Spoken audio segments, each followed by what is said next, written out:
What specifically made you want the role of SGA president? Well, I spent this past year as the fifth form representative, or female representative in the SGA, and watching Manchu and really learning a lot about the process just made me really want to run.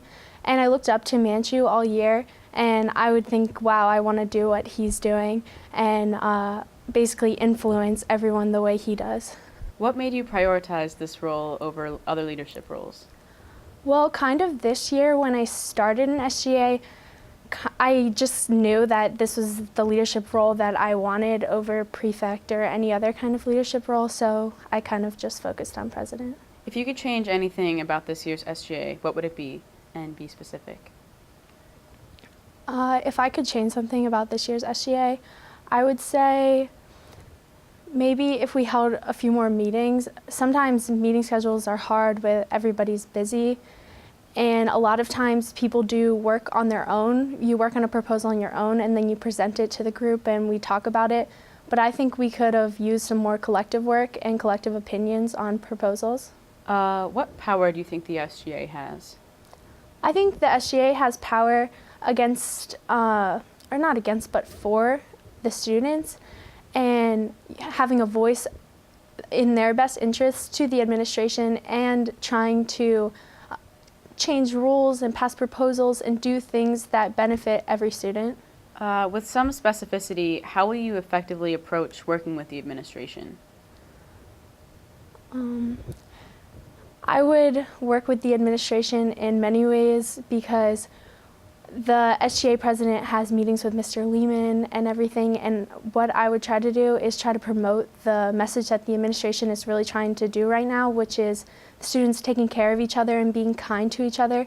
And I think if you have a positive role model that is constantly speaking out about how important these values are, then it could change almost the culture of the school. Without having a primary caucus this year, you only have one chance to speak to the voters rather than two.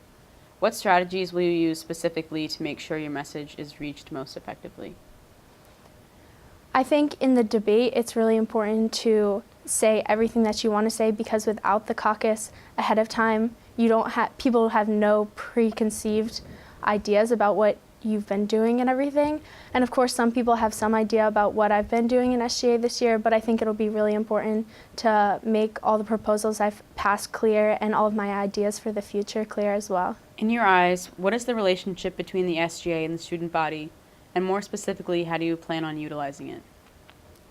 I think the SGA is constantly working on being more transparent with the student body, but it is obviously a hard thing to do because we can't have the student body sitting in on all of our meetings. But I think this year we really tried to get students more involved with the SGA. We launched the website. We had the open forum meetings where people would come eat ice cream with us and talk to us about our ideas and our proposals. And I think the communication can continue to be improved, and then we will have a better connection with the student body. What are 3 specific goals you plan to accomplish as SGA president? Three specific goals that I would like to accomplish are, I would like to be a positive role model for the student body and someone to look up to. I would also like to continue these forums that Ada and I started this year for younger girls at Hill so that they have older girls to talk to. And lastly, I would like to pass even more proposals than we did this year and help all of the members of the SGA to be able to pass their proposals and get their ideas done.